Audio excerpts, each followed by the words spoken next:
తాకట్లో ఉన్న మీ బంగారాన్ని విడిపించి ఆ రోజు ఆన్లైన్ రేటుకి కొంటాం. Sharma gold company. బోర్ కొట్టేసావా గీత, లేకపోతే ఇండస్ట్రీ దూరం పెట్టిందా ఏంటి, అసలు ఏం జరిగింది లైఫ్ లో? అంటే కొంచెం గ్యాప్ వచ్చింది.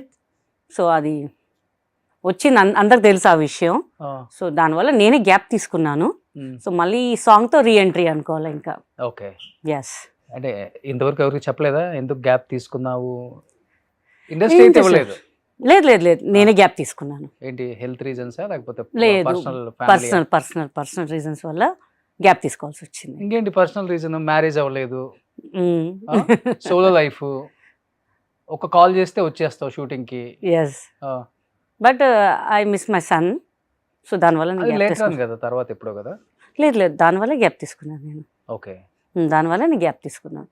2.5 years గ్యాప్ తీసుకున్నాను. వచ్చాయి, చాలా వచ్చాయి, కానీ నేను ఇంట్రెస్ట్ చూపించలేదు. సో అందుకని నేను మళ్ళీ అందరు అడుగుతున్నాను. నేను రీసెంట్గా నేను ఇన్స్టా స్టార్ట్ చేశాను. అసలు ఎప్పుడో చేయాల్సింది, నాకు అంత టైం లేకుండే ముందు. సో మంచి ఫాలోవర్స్, అసలు నా మెసేజ్లో అందరూ madam we have to come back అంటే వాళ్ళ సపోర్ట్ నాకు చాలా వచ్చింది. సో అమ్మ చేద్దాం, మనం ఎందుకు చేయకూడదు అని చెప్పేసి మళ్ళీ నేను స్టార్ట్ చేశాను ఇంకా. కానీ సన్నుకు జరగక ముందే ఒక 2-3 times సూసైడ్ అటెంప్ట్ కూడా చేసావు కదా. అది చీటీ వల్ల డబ్బులు వేసాము. దానివల్ల షూట్కి దానికి ఏం సంబంధం లేదు. I loss huge amount. So అందుకే నాకు ఇంకా ఏం అర్థం కాలేదు. సో అప్పుడు అలా అనిపించింది నాకు. బట్ చచ్చిపోతే ఏం వస్తుంది మనకి, ఇంకేం రాదా, సరే మనకి ఇంకా ఫ్యూచర్ బాగుంది, మనకు నమ్ముకొని చాలా మంది ఉన్నారు కదా అని చెప్పేసి మళ్ళీ సినిమా ఇండస్ట్రీలో సంపాదించింది అంతా. ఎస్. ఓకే. అన్ని సినిమాలలో. అవును, ఇండస్ట్రీ చాలా ఇచ్చింది, దానివల్ల నేను వేసాను. బట్ హ్యూజ్ అమౌంట్ అనేసరికి నాకు కొంచెం డైజెషన్ అవ్వలేదు. సో అందరు కాల్స్ చేయడం, అదేంటి అట్లెట్లా పోయాయి డబ్బులు అని. దట్ మేక్ మీ కొంచెం మ్యాడ్. సో మళ్ళీ సెట్ అయిపోయింది. లక్షల కోట్ల ఏమో, నో లక్షలే. కానీ అతను ఎగ్గొట్టడం కోట్లలో ఎగ్గొట్టాడు. కోట్ల ఎన్ని కోట్ల దాకా? ఒక 10-15 కోట్లు పోయి ఉంటాయి అప్పట్లో. అదే ఇప్పుడు చూస్తే మనకు 50-60 కోట్లు అవుతాయి అదే. సో అది కొంచెం డిప్రెషన్ అనిపించింది అంతే. ఓకే. యా, సినిమా వాళ్ళందరూ ఇంతే, సంపాదిస్తారు, ఎక్కడో చోట పెట్టి మోసపోతారు. అందుకే నేను చెప్తే నమ్మేస్తారు. నమ్మేస్తాం. ఇప్పుడు ఇందాక నువ్వు ఐ లవ్ యూ అని నమ్మలే. నేను ఎప్పుడు చెప్పి ఐ లవ్ యూ అని? ఇందాక చెప్పలే. ఊహలో ఉన్నట్టున్నాను. మీ కొరియోగ్రాఫర్ స్వరూప్ చెప్పుంటాడు మేబీ. నువ్వు స్వరూప్ ఆ టైప్ కాదులే. స్వరూప్ అసలు ఈజ్ ఎ చైల్డ్ అనమాట. ఎంత కావాలో వెరీ స్మార్ట్ గై. మనకి ఎలా కావాలో అది అనిత గారు వంట చేయాలి, ఎక్స్ప్రెషన్ రాదంటే ఇలా చూసేది. ఐఎమ్ నాట్ డాన్సర్ అబ్బాయి, నేను ఆర్టిస్టు.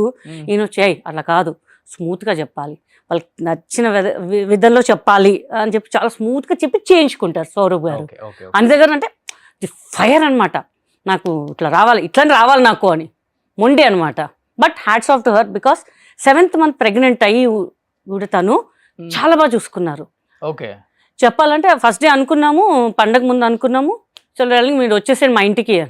వాళ్ళు ఉండేది అక్కడ ప్రగతి నగర్, నేను ఉండేది Secunderabad. Daily up and down వద్దు, మా ఇంటికి వచ్చే ఉండండి ఇక్కడే అని చెప్పారు. 3-4 days వాళ్ళ ఇంట్లో ఉంచుకున్నారు నన్ను. వాళ్ళ బాబులాగా నన్ను కూడా ఏం కావాలా ఇది తింటావా అని.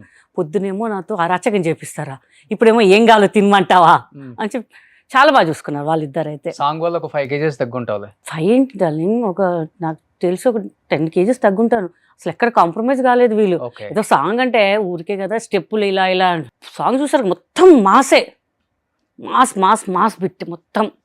అసలు గీతా సింగ్ ఇస్ బ్యాంగ్ అంత షాక్. అసలు ఇలా చేశారు, ఇంత పర్సనాలిటీ పెట్టుకుని ఎలా పాసిబుల్ అని చెప్పి. వస్తా సాంగ్ కి మీ తర్వాత వస్తాను. నేను ఎక్కువ పాత యాక్టర్స్ ని ఇంటర్వ్యూస్ చేసినప్పుడు ఆల్మోస్ట్ చాలా మంది యాక్టర్స్ ఏంటంటే వాళ్ళ ఫ్యామిలీస్ కోసం సాక్రిఫైస్ చేశారు వాళ్ళ లైఫ్ లో.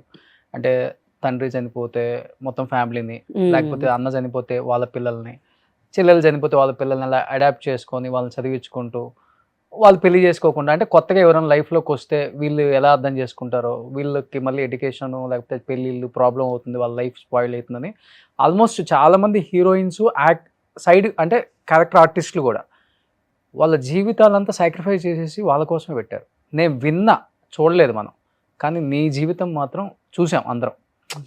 ఈ ఇప్పుడున్న జనరేషన్లో ఎవరైనా చూసాము అంటే అది మీ యొక్క లైఫే. మీరు కూడా పెళ్లి వద్దనుకున్నారా? పెళ్ళి డైవర్స్ అయినాయి, లేకపోతే పిల్లల్ని చూసుకోవాల్సి వచ్చిందా, లేకపోతే ఏం జరిగింది మీ లైఫ్ లో? స్టిల్ బ్యాచులర్ అమ్మా మనం, ఇంకా స్టిల్ బ్యాచులర్ మనం ఇంకా.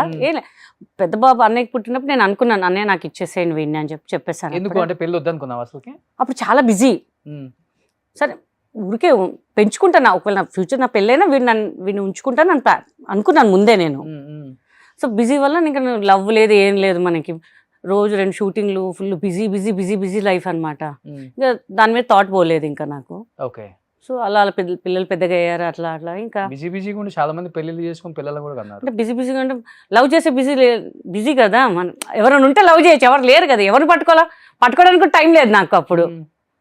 సో అందుకని పెద్ద పట్టించుకోలేదు ఇంకా. ఇక పిల్లలు ఉన్నారు కదా, వాళ్ళ ఎడ్యుకేషన్ అది ఇది అని చెప్పేసి నేను వదిలేశాను ఇంకా. ఓకే. అంటే పెళ్లి మీద ఆలోచన కూడా రాలేదు. మరి ఏమంటావు పెళ్లి గురించి? చెప్పు, నువ్వే చెప్తే ఎవరన్నా. నువ్వు కదా, స్టిల్ బ్యాచులర్ కదా. నువ్వు కాదా? నాకు పెళ్లి అయిపోయింది. నాకు కాలేదు కదా. మీ మిసెస్ కొడతదే.